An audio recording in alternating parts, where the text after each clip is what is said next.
Let's talk about groups of men that came together in a better fashion than others. We go in the trenches, not just with a film breakdown, no, with an actual listing of top performers each week. Whoa. Wow. From our guy, AQ Shipley. Let's go. AQ, you're in the ranking world now, I do believe. I don't think we're talking about that particular team first. We're going to go with the fifth team. He did a top 5 performing offensive lines. Who do you have at number 5, AQ Shipley? We got the Philadelphia Eagles. Whoa! We got the Philadelphia Eagles. There was a lot of question marks coming into the season, obviously due to the departure of Jason Kelce.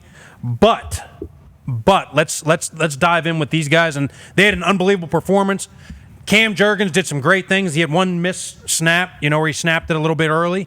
The good news is he's a damn good football player, and he's gonna be a damn good football player. So they have a really good group, and I'm excited to talk about them.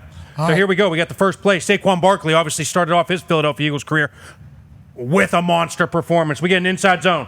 And let's rewind that. But watch this. We talked about this a lot. We talked about this a lot with Jason Kelce. If you watch the center and the right guard, watch Cam Jurgens snap. That's Kenny Clark. That's Kenny Clark, one of the best defensive tackles in football. Watch him snap him across the right guard's face. And then he climbs on Walker. Walker, I don't know what he was doing. I think he was trying to take on a guard, and Saquon makes a nice little move. But just watch the snap over from the center. It looks eerily similar to some of the things we've seen from Jason Kelce at the center position. Jason Kelce, remember, was on board with the drafting of Cam Jurgens. I believe he actually said, this is the guy you should take if you're going to find somebody to replace me. First game in Brazil, tough footing, but not for Cam. As he goes, Look at that. I mean, he snaps him from the A gap all the way past the defensive end. And that opens up a big gaping hole. All right, let's go with 4. That's number 5. Offensive line performance from week 1 NFL. Let's go to the 4th rated. Boom! Wow. Yeah, number 4, New Orleans Saints. We were not talking about these guys a lot last year. I absolutely love this group and love what they've done. They've retooled their group.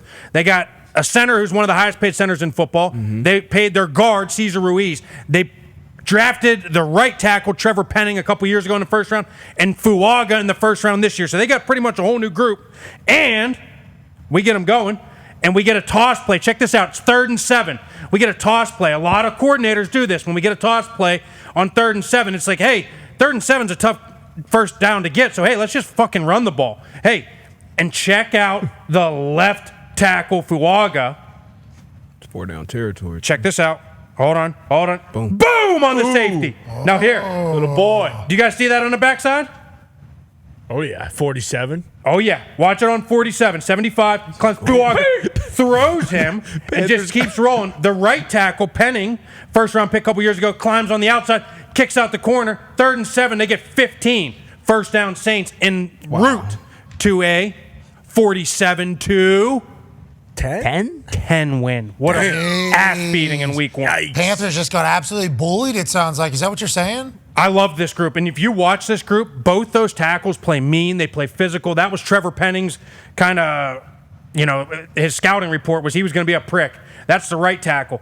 This dude, all game long, every time he was freed up, took a shot, hit 95 a bunch of times. 95 is obviously Derek Brown for the Carolina Panthers. Tough loss for them. But, I mean, he had 3 monster big bumps that you could have put on this week. All right, who's the number 3 ranked offensive line coming out of week 1? Sorry. I am sorry. Oh, no. What happened? I think I am sorry. Oh, no. Yeah. It's the Houston Texans, boys. They have a group.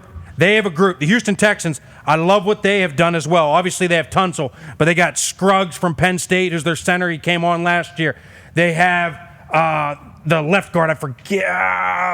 No. He's a first-round pick. Top 3, huh? First-round pick. But, hey, we're going to watch. Titus. You'll get it. No, they got all kind of guys. But, hey, check this out. Listen, look at this run play. This is why I love Houston, because they come from the Kyle Shanahan tree, right? We're going to watch both guards. The thing that I love about them is most teams run the zone scheme, and with them, when you watch them, they're trying to hook people and create lanes. So they're going to get 2 jump reach hook blocks from the guards, and then you're going to watch the tight end front side, release outside to kind of bluff this defensive end, and then you just get an easy kick out by the fullback, and you create lanes all across this board. Let's watch this. Here's the jump hooks. And then look at the tight end release outside the defensive end. He thinks he's free. Oh, no, you're getting kicked out. And look at the hole to run through. What do we have there, boys? 8-man box, too, AQ. 8-man box. And you had this all game long. Mixon runs for 160 yards. They beat the shit out of the Colts defensive line. I apologize. Front 7/8. They beat the shit out of them. I don't like that. That was supposed to be our strength, right? Yeah, That's It right. is. But if you look at what they do, they get the quick jump reaches right there on the inside, and then you get the easy kick out with the fullback, and look at that hole to run through. Look at that. Jeez. And then And then you just go. I mean, then he's got 50 lanes that he can run. He can bounce it out. He can cut up the middle. He can bounce it back to the backside. He can do whatever he wants. those are a couple big Gaping holes. Good enough to be number 3 in the entire league after week 1. Houston Texans, congratulations. Who's the number 2 team? Let's stick with the same scheme. The originator of the scheme, Mr. Kyle Shanahan and the San Francisco 49ers. Wow, congratulations, San Francisco. Number 2 offensive line coming out of week 1. Number 2 offensive line coming out of week 1, and it was impressive to watch because here's why it was impressive. They drafted a rookie third-round pick, Dominic Pooney, to be their starting right guard. He goes in, gets no snaps whatsoever with Mr. Trent Williams at all in the preseason. Aaron Banks missed the entire preseason. Broke his pinky or hand, but he had surgery on it. Missed the whole training camp. Jake Brendel and Colt McKivitz, the only 2 guys that got all the reps preseason. So you got 3 guys who are pretty much new coming into week 1, and we get a dominant performance across the board. Here's what I love about what they do. And we talk about this all the time with this group. They take simple plays, simple formations, get to it in different ways, and get to the same plays that we've been running forever. This is a way to get to duo. They're going to try and get to a double team between the right guard, right tackle, and a double team between the center and the guard. But how they do it, because they're a zone scheme, they get people escape into the second level. They get Kittle, instead of blocking the defensive end, bad mismatch, get him up on the next level, and then you get an easy kick out where you don't have to beat the shit out of the DN. All you got to do is get an angle block, and there you go. And you got holes everywhere. Wow. He can hit the backside A, the backside B, the front side B, the front side C, bounce it outside. He can do whatever he wants, and that's what they have every single play. Looking everywhere. Everywhere. He can go wherever he wants. Too many holes. You got too many big, gaping holes. I mean, what are we doing? Is that unbelievable? They spread them out. And then you get the receivers, who's the best unit of blocking downfield in the entire football league. And that's how you get the home runs and the plays that go from 6 yards to 15 yards to 20 yards in the home runs.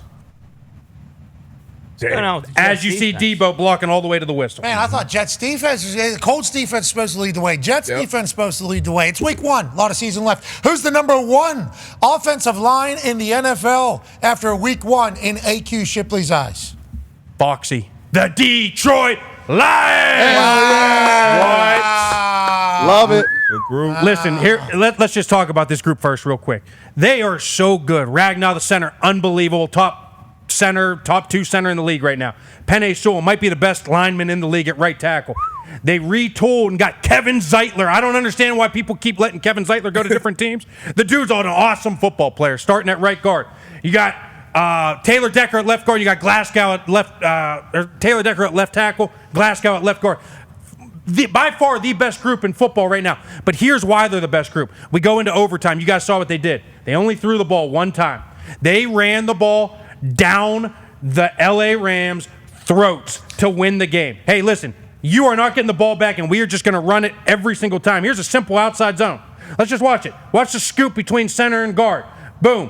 Center, backside guard's going to hit there and climb to 56.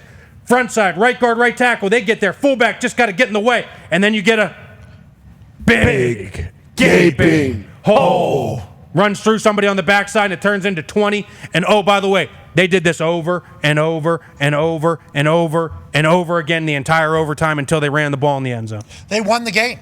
Yep. They won The the game. offensive line won the game. That was the entire plan for the last drive. Yep. That's MCDC football. Yep. And Penei was the first draft pick of this particular culture, right? Yep. Yes, sir. Yeah. 10 plays, 70 yards, 9 of those being runs. And then the pass play was actually a swing to the running back. So the big boys were out front blocking for him there, too. That's right. And I honestly, I genuinely believe this. I think they could run the ball every single play and make it to the Super Bowl. Well, even when the other team knows you're going to run it, Yes. you have to be able to run it.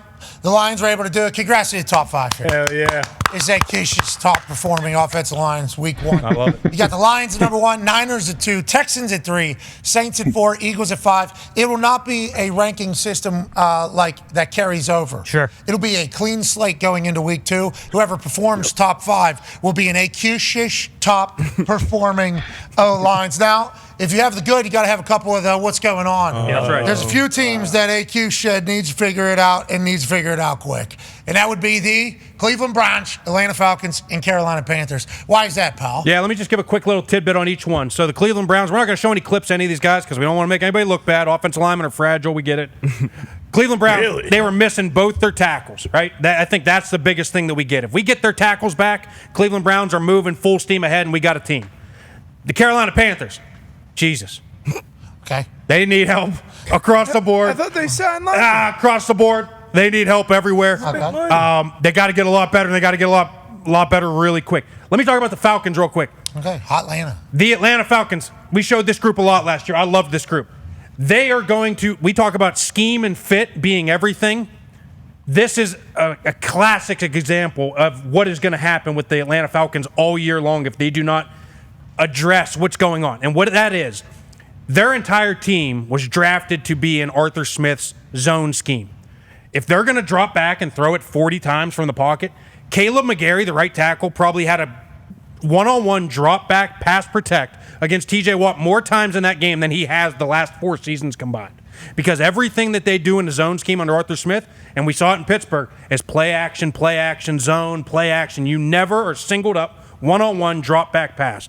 And so that entire team is built for a fit and a scheme of a zone scheme and play action and doing all that. And now you ask Chris Lindstrom and Caleb McGarry and all these guys to be one-on-one pass blockers. That's not their thing. So this would be like, and I don't want to bring up his name because people are talking about him as the GOAT, as they should. He was on Monday Night Countdown, awesome, New Heights host.